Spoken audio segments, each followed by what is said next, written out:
के रीरिया में बहुत दर्द रहला, सूत ना पात ने उताना, खाली करवटिया सुतत रहनी। पीठी में दर्द रहला? हां रीरिया में है। हाँ हाँ।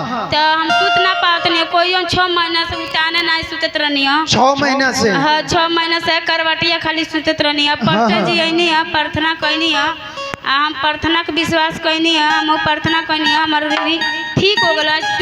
टुआनी है तो दर्द ना करत लो, वही हम गवाही देते। जोरदार ताली से परमेश्वर का धन्यवाद करें। Hallelujah hallelujah.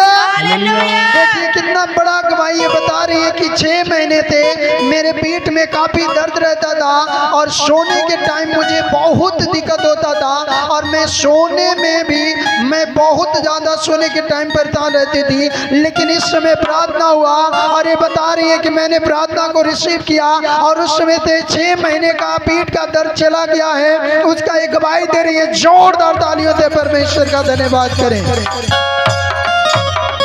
Hallelujah hallelujah. और यहाँ दूसरा गवाही